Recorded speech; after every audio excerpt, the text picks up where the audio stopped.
दोस्तों नमस्कार। आज हम हैं शतलोक आश्रम बैतुल में और आज पहला दिन है कबीर साहब प्रकट दिवस का। तो आप देख सकते हैं ये है बैतुल भोपाल हाईवे और यहाँ पे किस प्रकार से सिक्योरिटी की व्यवस्था की गई है। जो श्रद्धालु दूर दूर से आ रहे हैं उनके लिए ये सिक्योरिटी व्यवस्था की गई है कि यहाँ पे किसी प्रकार का ट्रैफिक जाम ना हो और यातायात के नियमों को ठीक तरीके से फॉलो किया जा सके। इसके लिए यहाँ पे ये जगह जगह पे वॉलंटियर खड़े हुए हैं जो सिक्योरिटी की सेवा देख रहे हैं। आप देख सकते हैं ये है मुख्य द्वार शतलोक आश्रम बैतुल का।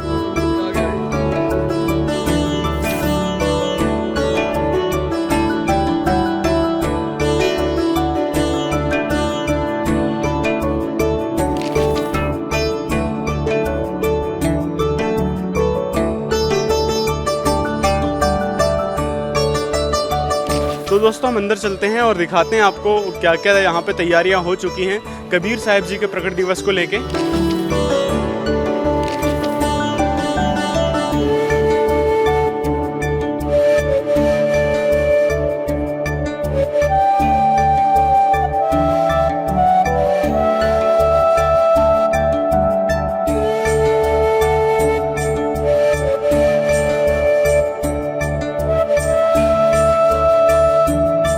यहाँ पे सबसे पहले आप देख सकते हैं यहाँ पे चाय और पानी की व्यवस्था की गई है। यहाँ पे जैसे ही श्रद्धालु आते हैं, जो भी लोग आते हैं यहाँ पे, उनके लिए यहाँ पे चाय पानी की व्यवस्था की गई है। और यहाँ पे बढ़िया तरीके से मैट बिछाया गया है क्योंकि गर्मी का समय है तो बहुत ज़्यादा धरती ऐसे गर्म सी हो जाती है। तो यहाँ पे मैट भी लगाया गया है, उसके नीचे कुछ डाला गया है जिससे गद्दी गद्दी सा फील हो रहा है। और यहाँ पे आप देख सकते हैं चारों तरफ होल्डिंग्स लगे हुए हैं, बैनर लगे हुए हैं जिसमें बहुत अच्छी अच्छी वाणियाँ लिखी हुई हैं कबीर साहिब जी की, संत गरीबदास जी महाराज जी की। बहुत ही मार्मिक वाणियाँ लिखी हुई हैं और बहुत ही अच्छे तरीके से सजाया गया है।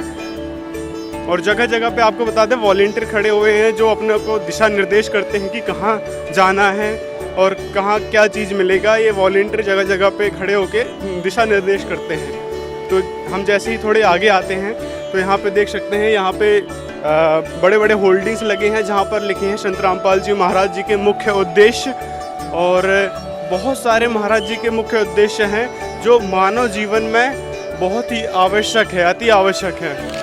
तो थोड़ा आगे चलते ही यहाँ पे देख सकते हैं बहुत सारे सदग्रंथ रखे हुए हैं, होल्डिंग्स लगे हुए हैं। तो यहाँ पे जानते हैं यहाँ पे इन होल्डिंग्स को लगाने का क्या कारण है, इतने सारे सदग्रंथ रखने का क्या कारण है। नमस्कार सर। नमस्कार जी सतसाहिब जी। सर यहाँ पे इतने सारे सदग्रंथ जो आपने रखे हैं, पीछे आपके होल्डिंग्स बैनर लगे हैं बहुत सारे, उसका क्या कारण है सर? इसका कारण ये है कि इसमें 4 वेद 6 शास्त्र 18 पुराण और 6 उपनिषद सारी चीज़ें दी हुई। इसमें परमात्मा की जानकारी दी गई है। मतलब जब भाई बहन आते हैं अलग अलग तरीके के प्रश्न पूछते हैं तो हम इन ग्रंथों सदग्रंथों के माध्यम से उनको बता सकें कि परमात्मा ने हमारे लिए क्या क्या गुण रहस्य इन सदग्रंथ में छुपा रखा है और परमात्मा को पाने की भक्ति विधि क्या है। इन ग्रंथ में सब परमात्मा की जानकारी दी हुई है। अगर यहाँ देखेंगे होर्डिंग के पास में भी दिया हुआ है, वेदों का पूरा निचोड़ दिया है कि परमात्मा के बारे में कहाँ कहाँ लिखा है, कौन से अध्याय में लिखा है, कौन से श्लोक में दिया है, वेदों में कहाँ जानकारी दी है। ये सारी चीज़ें इन सदग्रंथों में दिया है। और होर्डिंग में भी ये संदेश दिया गया है कि हमें पूर्ण परमात्मा की भक्ति करनी चाहिए जिसके कारण हमारा कल्याण हो सके और इसके बिना हमारा कल्याण कहीं भी असंभव है। जी सर, धन्यवाद। सतसाहिब जी राम। तो देखा आपने यहाँ पे इन्होंने बताया कि यहाँ प्रदर्शनी लगाई गई है। यहाँ पे सभी सदग्रंथ इसलिए रखे गए हैं कि यहाँ पे ज्ञान समझा सकें, जो भी लोग इच्छुक हैं भगवान पाने के उनको ज्ञान समझा सकें, हमारे सदग्रंथों में क्या लिखा है उसके बारे में बता सकें। तो इसलिए ये सदग्रंथ यहाँ पे रखे गए हैं। तो आप आगे हमारे देख सकते हैं यहाँ पे बहुत सारे थैले रखे हुए हैं। आइए हम यहाँ से पता करते हैं। यहाँ पे देख सकते हैं सिक्योरिटी की फुल व्यवस्था की गई है कि यहाँ पे अंदर कोई आ ना सके। बहुत सारे थैले हैं। तो आइए हम जानते हैं यहाँ पे क्या सेवा देख रहे हैं, यहाँ पे किस प्रकार के यहाँ पे थैले रखे हैं। नमस्कार सर। नमस्कार सर। सर ये जो बहुत सारे थैले रखे हैं इसमें क्या है? सर इसमें सबके जूते हैं जब भक्त आत्मा हो गए। तो यहाँ पे जो भी आते हैं वो यहाँ जूते जमा करते हैं? हाँ जी। तो कैसे क्या पैसे लेते हैं आप, इनके चार्ज? निःशुल्क है भगत जी, सभी सेवा कर रहे हैं भक्त परमात्मा की निःशुल्क। निःशुल्क है। तो इसके लिए कोई फॉर्म वॉर्म फिल करना पड़ता होगा? नहीं भगत जी, टोकन लेते हैं और उनके जूते जमा करवा देते हैं। जी सर, धन्यवाद। धन्यवाद सर। तो देख सकते हैं आप इस प्रकार से यहाँ पे जूते रखने की व्यवस्था की गई है। तो हम और श्रद्धालुओं से जान लेते हैं। नमस्कार सर। नमस्ते सर। नमस्ते सर, यहाँ जो समागम हो रहा है इसके विषय में कुछ बताइए हमको। सत साहिब जी बोलिए। यहाँ पे संत रामपाल जी महाराज जी के सानिध्य में 2600 वर्ष प्रकट दिवस मनाया जा रहा है कबीर परमात्मा का।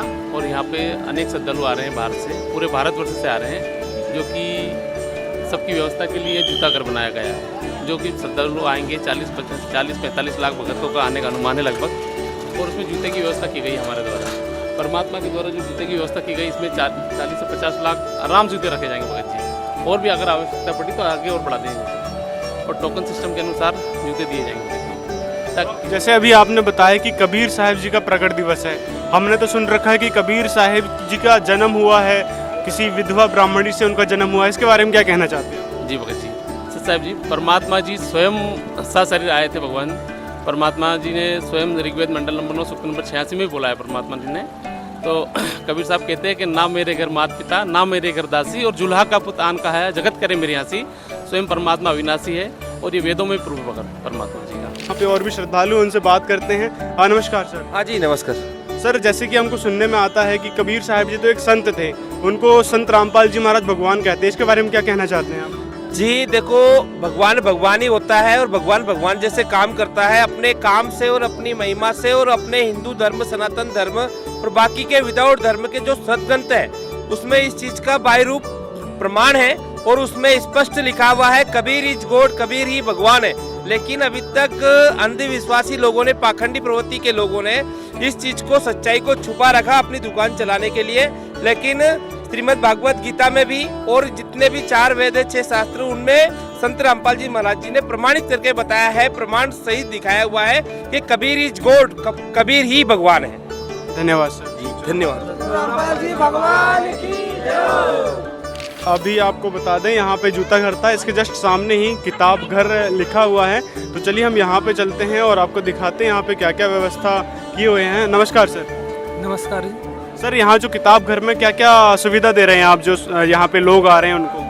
ये पुस्तकें हैं, ये ज्ञान गंगा है, भक्ति से भगवान है, और गरिमा गीता की है, कबीर सागर का सरलार्थ है, मुक्ति बोध है, और गहरी नजर गीता है। तो ये जो इतनी सारी किताबें हैं, इनके ये सब फ्री में दी जाती हैं, फिर कोई चार्ज लिया जाता है? ये फ्री के लिए ये है, हिंदू धर्म महान, और ये सारी हैं जो प्रचार के लिए हैं।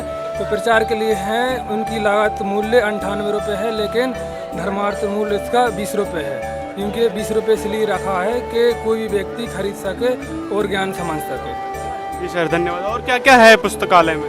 और पुस्तकालय में तस्वीर हैं सतगुरुदेव जी की, और लोकेट हैं, और पोस्टर हैं। पोस्टर में भी ज्ञान आधार पे हैं, जैसे गीता जी अध्याय में लिखा है, पीपल के वृक्ष का वर्णन दिया है, वो है।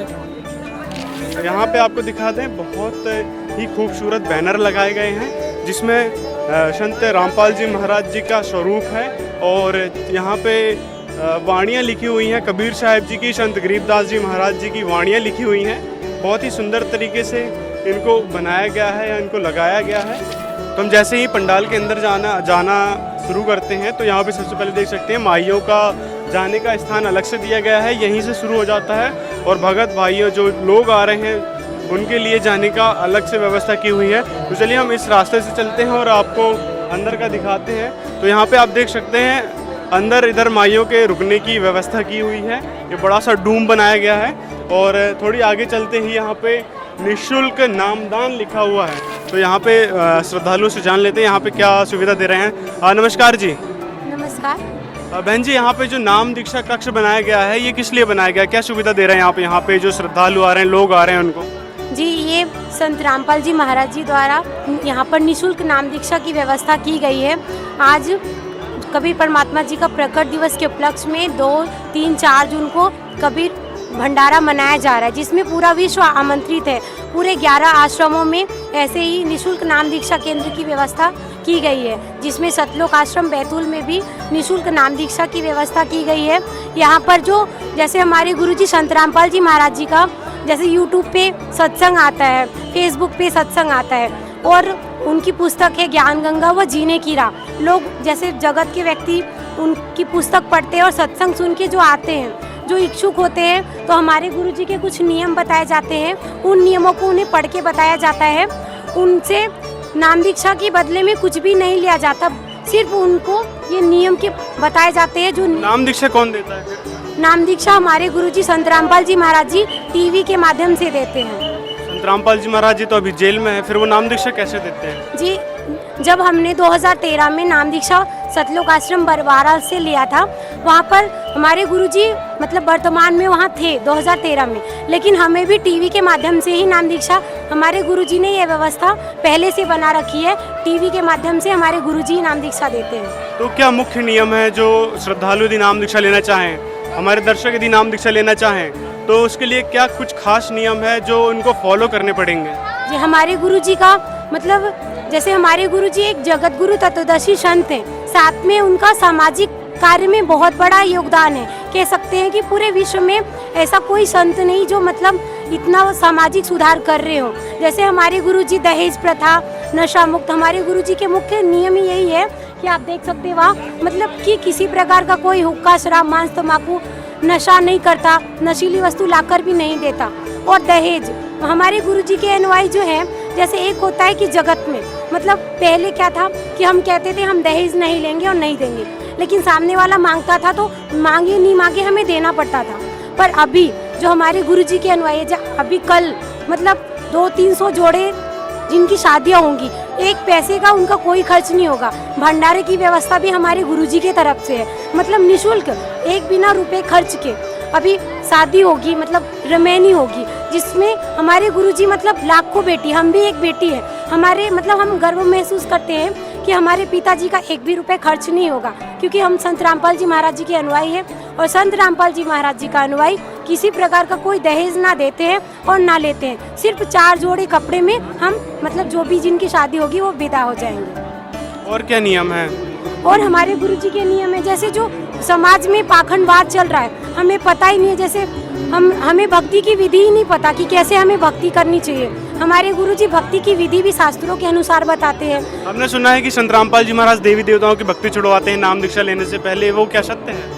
जी, ये बिल्कुल भी सत्य नहीं है, क्योंकि हमने जब 2013 में नाम उपदेश लिया था तो हमने मतलब हम 2012 से 13 तक हमने सबसे पहले संत रामपाल जी महाराज जी का सत्संग सुना। उसमें हमने देखा कि मतलब संत रामपाल जी महाराज जी बिल्कुल देवी देवताओं की भक्ति नहीं छुड़वाते, बल्कि वो मतलब शास्त्रों के अनुसार भक्ति बताते हैं। जैसे जो हम मंत्र जाप करते हैं, ब्रह्मा जी, विष्णु जी, शंकर जी, गणेश जी, मतलब पहले हम जो दोपहर की असुर निकंदन रमैनी करते हैं उसमें हम 33 करोड़ देवी देवताओं की वंदना करते हैं। और जो पूर्ण परमात्मा है वो हमारे वेदों में बताया है कि पूर्ण परमात्मा कबीर साहब जी है, तो हम जो है भगवान कबीर परमात्मा को मानते हैं। और जो 3 लोक के भगवान है देवी देवता, वो हमारे परम आदरणीय है। ऐसा हमारे गुरुजी ने हमें शिक्षा दी है, संत रामपाल जी महाराज जी ने। जी, बहुत बहुत धन्यवाद। सत साहिब जी।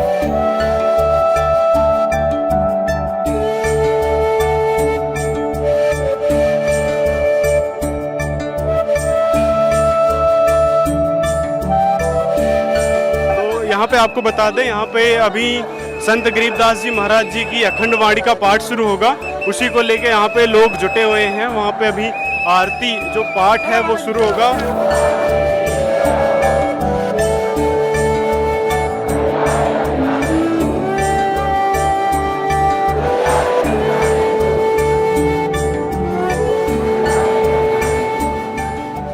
जैसे हम थोड़ा अंदर आते हैं तो यहाँ पे आप देख सकते हैं दरबार साहिब बनाया गया है, कितने अच्छे तरीके से सजाया गया है। यहाँ पे लोग इकट्ठे हुए हैं, जो श्रद्धालु आए हैं वो यहाँ पे इकट्ठे हुए हैं, खड़े हुए हैं।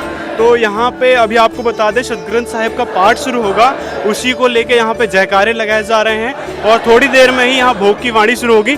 यहाँ पे आप अंदर आके देख सकते हैं किस प्रकार से यहाँ पे भक्त जो है, जो श्रद्धालु दूर दूर से आए हैं वो यहाँ पे खड़े हुए हैं। अपने गुरुदेव का जो अभी पाठ शुरू होगा, गुरुदेव इनके पाठ करेंगे और सतग्रंथ साहिब का पाठ शुरू होगा, उसी को लेके यहाँ पे बहुत सारे श्रद्धालु खड़े हुए हैं।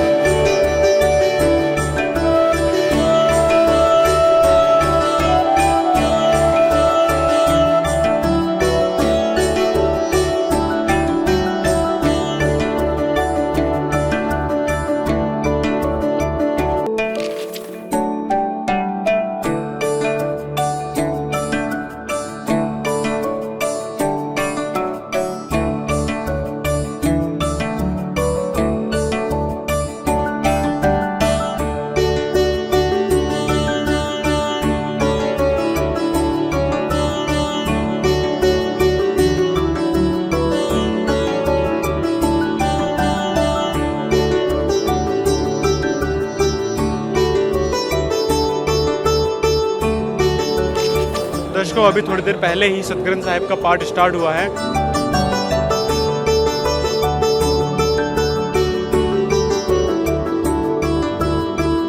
ये हमारे 600 वर्ष पूर्व पहले कबीर साहब जी प्रकट हुए थे, उनके वाणी के रूप में पाठ अखंड पाठ हुआ जा रहा है। यहाँ पे श्रद्धालु लाखों की संख्या में श्रद्धालु आ रहे हैं, यहाँ पे अखंड पाठ हो रहा है, ये अमृत वाणी हो रही है यहाँ पे। जी सर, जैसे कि उन्होंने बताया कि ये सतग्रंथ साहिब का पाठ हो रहा है और हम अभी अंदर चलेंगे। यहाँ पे देख सकते हैं जो श्रद्धालु हैं वो बैठे हुए हैं। यहाँ पे जो संत गरीबदास जी महाराज जी के सतग्रंथ साहिब का पाठ हो रहा है उसका श्रवण कर रहे हैं बैठ के।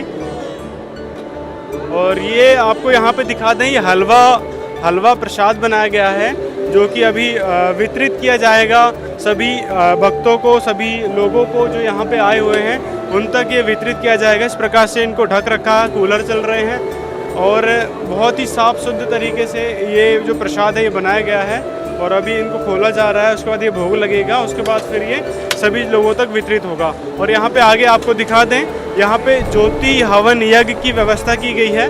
यहाँ पे ये ज्योति जल रही हैं, ज्योति हवन यज्ञ की व्यवस्था की गई है।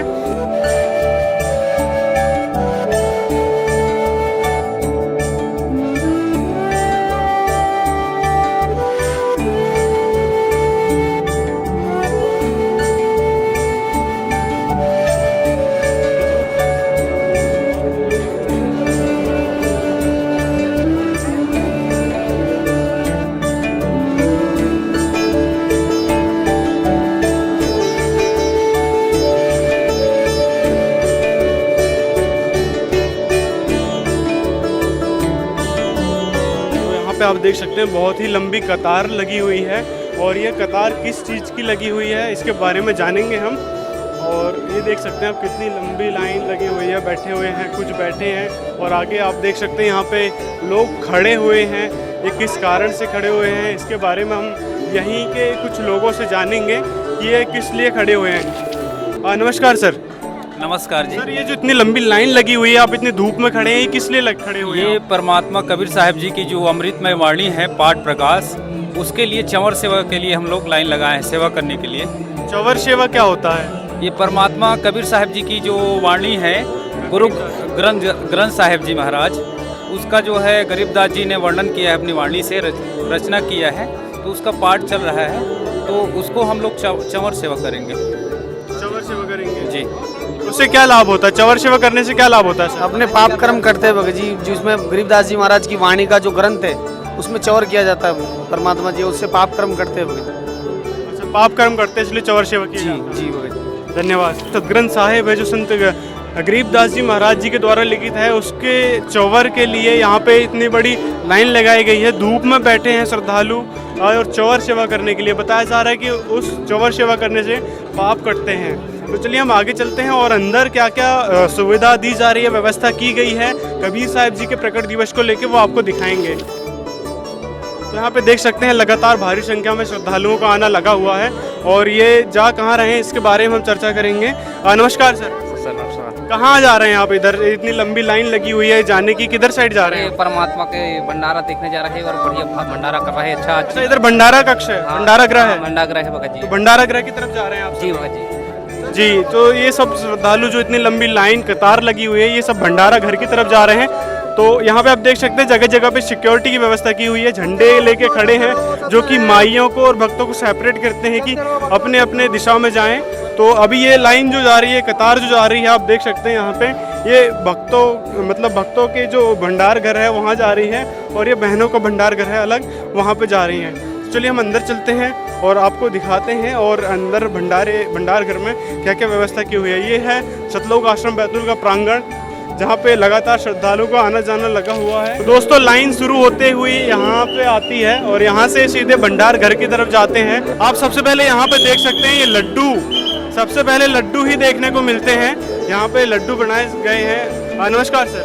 नमस्ते सर। ये जो लड्डू बनाए गए हैं ये किस प्रकार से निर्मित किए गए हैं? भगत जी ये सबसे पहले मतलब बेसन और भिगाएगा बूंदी बनाएगी भगत जी, इनको सभी भगत लोगों ने मिलकर लड्डू बनाए। उसके ये जो लड्डू बनाए गया है अंदर बहुत सारे तादाद में लड्डू रखे हुए हैं। ये कितने श्रद्धालुओं तक हो सकते हैं? ये कितने लाख लोगों तक ये लड्डू वितरित किए जा सकते हैं? भगत जी इसको 40 से 50 लाख भक्तों तक वितरित किए जा सकते हैं।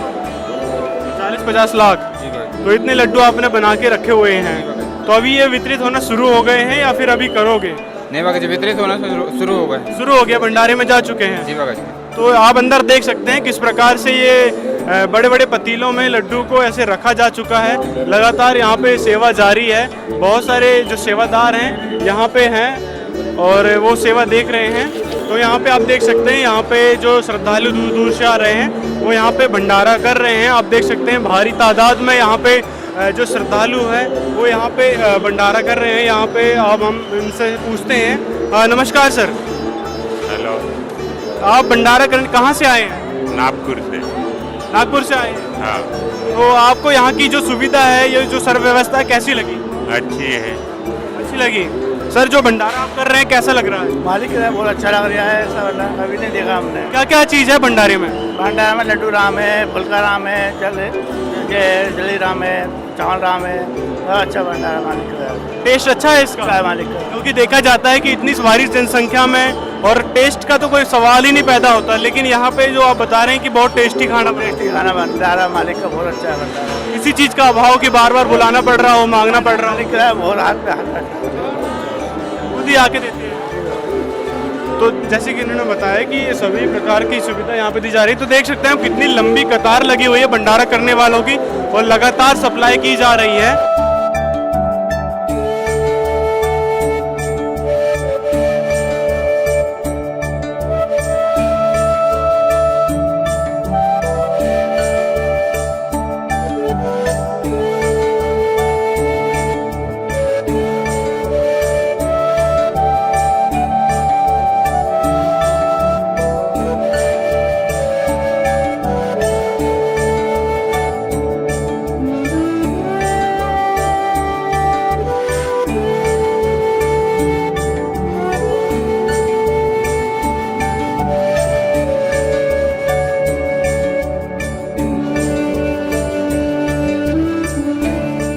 सर नमस्कार। हाँ नमस्ते जी। कहाँ से आए हैं सर आप? हाँ सर मैं नेपाल से हूँ जी। सर आप इतनी दूर से आए हैं, यहाँ पे क्या समागम हो रहा है? इस समागम के बारे में बताएं कुछ। जी ये कबीर साहिब के 6 से 26वां प्रकट दिवस के उपलक्ष्य में ये समागम होने जा रहा है। संत रामपाल जी महाराज जी के आदेश और निर्देश अनुसार उनके अनुयायी ये महासमागम कर रहे हैं और इस भंडारा चल रहा है और यहाँ पर पाठ प्रकाश चल रहा है। और इस समागम की विशेषता ये है कि जितने भी पूरे विश्व भर जितने भी है सभी जनमानस को इस समागम में न्योता दिया गया है। सर आप नेपाल से हैं, नेपाल में किसकी भक्ति ज़्यादा की जाती है? नेपाल में ऐसे मान लो 80% तो हिंदू है और 2-4% ऐसे बौद्धिस्ट से लेकर ऐसे ऐसे करके है। तो नेपाल में अधिकतर हिंदू ही देवी देवताओं की साधना और जो मैक्सिमम यही होता है साधना वहाँ पर। सर जो आप अभी बैतुल आश्रम में आए हैं समागम में, कैसा लग रहा है आपको? हाँ मेरे को एकदम बढ़िया लग रहा है, अच्छा लग रहा है। यहाँ पर सुना था कि संत रामपाल जी महाराज जी का सबसे बड़ा समागम होने जा रहा है, तो मैं इसी उपलक्ष्य में यहाँ पर पहली बार आया हूँ। तो एकदम बढ़िया अच्छा लग रहा है कि यहाँ के संत रामपाल जी महाराज जी के अनुयायियों का जो स्वभाव है एकदम मिलनसार स्वभाव है।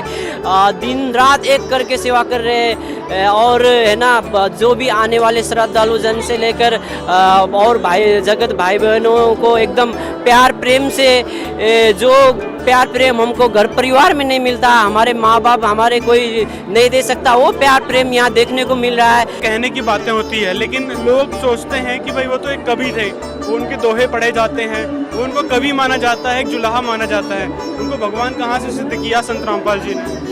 मैं बोलना चाहता हूँ, मैं नेपाल से हूँ। तो कबीर साहिब का नाम तो इंडिया में बहुत परिचित है, लेकिन नेपाल में तो कबीर नाम का कोई एक अंश भी नहीं है। वहाँ पर कबीर नाम करके कहीं हमने दुआ वगैरह भी वहाँ की जो पढ़ाई स्कूल की किताबें में होती ना, वहाँ पर भी नहीं है। तो ये कबीर नाम तो मैं जब ज्ञान गंगा पुस्तक पढ़ी तब पता चला।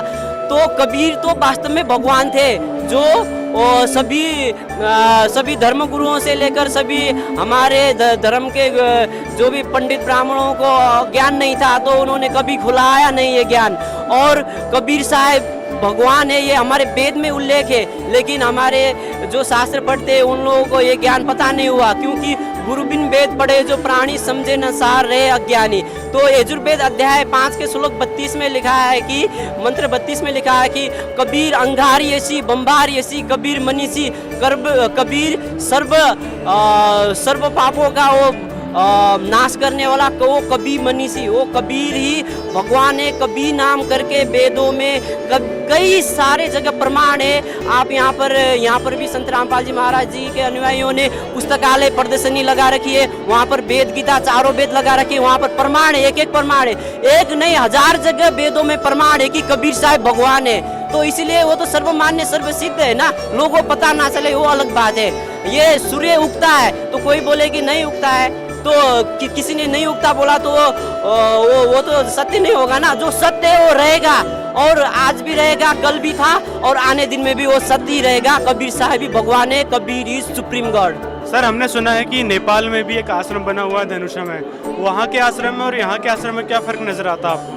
हाँ जी, नेपाल में भी बना हुआ है। संत रामपाल जी महाराज जी के अनुयायियों ने बना रखा है संत रामपाल जी के आदेश निर्देशानुसार। वहाँ पर भी एकदम हर्षोल्लास से, वहाँ पर भी इसी तरीके से नेपाल से लेकर वहाँ बिहार, बंगाल, आसाम, उत्तर से लेकर सभी 5-6 राज्यों से लेकर नेपाल देश के संगत वहाँ पर धूमधाम से ये समागम वहाँ पर भी मनाई जा रही है। और संत रामपाल जी महाराज जी का जो यहाँ का जो संत रामपाल जी महाराज जी की ज्ञान उपदेश देते, उसी विचारधारा को फॉलो करते हुए नेपाल में भी नेपाल सतलोक आश्रम धनुषा जनकपुर के पास है, वहाँ पर भी समागम एकदम भव्य तरीके से मनाया जा रहा है। और कितने आश्रम है जहाँ पे ये समागम मनाए जा रहे हैं? ऐसे कितने आश्रम? अभी संत रामपाल जी महाराज जी के आदेश और निर्देशानुसार संत रामपाल जी महाराज जी के अनुयायी 10 आश्रम में ये महासमागम, ये महाभंडारा कर रहे हैं। सारे विश्व को न्योता देकर ये समागम कंटिन्यूसली निरंतर चल रहा है। और ये संत रामपाल जी महाराज जी ने का ज्ञान का ये अखंड पाठ प्रकाश हो रहा है। संत गरीबदास जी महाराज जी का सतग्रंथ साहिब का सभी 10 आश्रमों में अखंड पाठ 3 दिनों का चल रहा है, और महासमागम महाभंडारा भी चल रहा है। दोस्तों, यहाँ पे युवा पीढ़ी का झुकाव भी इस आध्यात्मिक ज्ञान की ओर दिखाई दे रहा है। नमस्कार जी। सत साहिब। सर, जैसे कि हम देखने को आता है कि जो युवा पीढ़ी है वो फिल्मों की ओर आकर्षित हो रही है, आध्यात्मिक ज्ञान को बहुत ही कम लोग सुनते हैं जो युवा लोग होते हैं। आपका क्या कहना है इस पे? सर, जिस तरह से आज का युवा भटक रहा है, कहीं न कहीं वो दिखावे के तौर पर भक्ति भाव करता है, मंदिर में जाता है, लेकिन उसको शास्त्र या ग्रंथ के विषय में कोई जानकारी नहीं है। संत रामपाल जी महाराज से जुड़ने का मेरा उद्देश्य ये रहा कि संत रामपाल जी महाराज शास्त्र अनुकूल साधना बताते हैं और शास्त्र के अंदर छुपे हुए गुण रहस्यों के विषय में बताते हैं। तो जैसे ही मैंने टीवी के माध्यम से देखा, पुस्तक के माध्यम से पढ़ा, तो मुझे भी लगा कि कहीं ना कहीं मुझे इन संत से जुड़ना चाहिए और अपने शास्त्रों और ग्रंथों के बारे में जानकारी लेना चाहिए। मैंने थोड़ा पढ़ा है, थोड़ा पढ़ने में ही मुझे पता चला कि संत रामपाल जी महाराज पूर्ण परमात्मा के विषय में जो जानकारी दे रहे हैं और गुरु की जो महिमा बता रहे हैं कि गुरु बनाकर ही हम सतलोक या उस परम धाम को जा सकते हैं। तो गुरु परंपरा से जुड़े हैं, और ये जरूरी है आज के लिए, क्योंकि आज का युवा जिस हिसाब से शराब और अलग नशों में लिप्त है। तो मैं भी युवाओं से निवेदन करता हूँ कि भाई इस ज्ञान को समझे, पढ़ें। समझ में तो वैसे भी आ ही जाएगा। कहाँ से आए सर आप? ग्वालियर जिले से। सर, जैसे कि देखा जाता है कि जो छोटे छोटे बच्चे होते हैं आपकी एज के विशेषकर, वो अधिकतर फिल्म की ओर, नाटक की ओर, जो कार्टून होते हैं उनकी ओर प्रभावित होते हैं, उनको देखते हैं। तो आप कैसे जुड़े संत रामपाल जी महाराज जी से? आपका कैसे अनुभव हुआ कि भाई संत रामपाल जी से जुड़ना चाहिए, भक्ति करनी चाहिए? हम मनुष्य जन्म एक बार मिलता है, भक्ति करो और पारो। उससे हमारे पिताजी थे, वो पहले बीमार रहते थे, सो हमारे पिताजी पहले जुड़े, सो उनको फायदा मिला, सो हम जुड़े उनसे। इसलिए हम संत रामपाल जी महाराज पहले हम कार्टून वगैरह नहीं देखते। नमस्कार सर। नमस्कार। कहाँ से आए आप? हम राजगढ़ से, MP मध्य प्रदेश। तो आपकी एज में तो लोग अधिकतर फिल्म, गाने वगैरह सुनते हैं, फिर आपको सत्संग का अनुभव कैसे हो कि हम सत्संग सुनना चाहिए, भगवान की भक्ति करना चाहिए? जी, हमारे गुरुजी है वो सत भक्ति बताते हैं, और हमारे पिताजी ने नाम ले रखे थे इसलिए हमने भी ले लिए। अच्छा, तो ज्ञान समझ में आया थोड़ा बहुत? संत रामपाल जी क्या बताते हैं? संत रामपाल जी बताते फिल्म नहीं देखना चाहिए, नशा नहीं करना चाहिए, इसलिए हमें बहुत अच्छा लगा संत रामपाल जी महाराज जी का ज्ञान, इसलिए हमने नाम ले लिया। तो कुछ लाभ हुए आपको संत रामपाल जी से नाम दीक्षा लेने के? लाभ हुए ना, कि हमारे लीवर में जो प्रॉब्लम थी जो संत रामपाल जी महाराज ने ठीक कर दी है। तो मतलब आपके लीवर में दिक्कत थी इसलिए आप खाना खाते तुरंत वॉशरूम जाना पड़ता था? हाँ।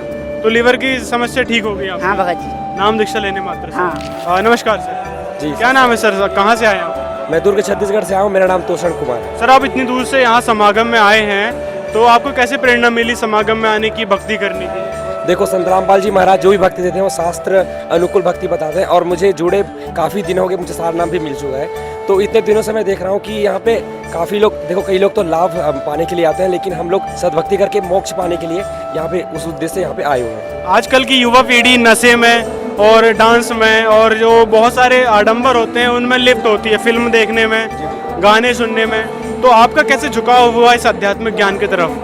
देखो, इससे पहले तो जब मैं जुड़ा तो हम ये सब चीज़ें करते थे, लेकिन एक ज्ञान ही होता है जो ये सब चीज़ों से दूर करता है हमें, और जिसे सद्भक्ति में जिसे मिल जाए वो इन सब चीज़ों से दूर होना ही होना है, और नशा वगैरह भी इन सब चीज़ों से दूर होता है। तो क्या नशा बिल्कुल नहीं करते आप? जो थोड़ा बहुत करते हो, क्योंकि आजकल की युवा पीढ़ी ना बताती नहीं है, वो पीछे से नशा करती रहती है थोड़ा बहुत। जी सर, आप बिल्कुल ठीक बोल रहे हैं। मैं कोई भी किसी भी चीज़ को अगर बताऊंगा तो बिल्कुल लोग यकीन नहीं करेंगे कि ये नशा नहीं करता, लेकिन ऐसा बिल्कुल भी नहीं है।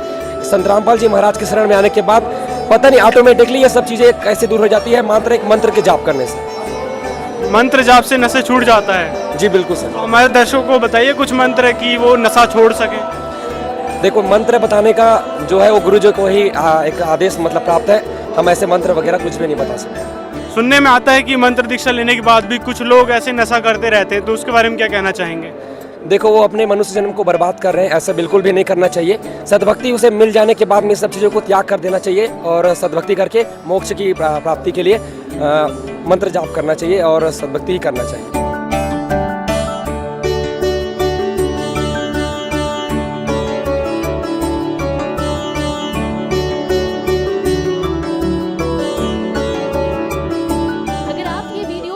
पर देख रहे हैं तो हमारे चैनल को सब्सक्राइब करें और बेल आइकन को दबाना ना भूलें। अगर आप फेसबुक पर ये वीडियो देख रहे हैं तो हमारे पेज को लाइक करें।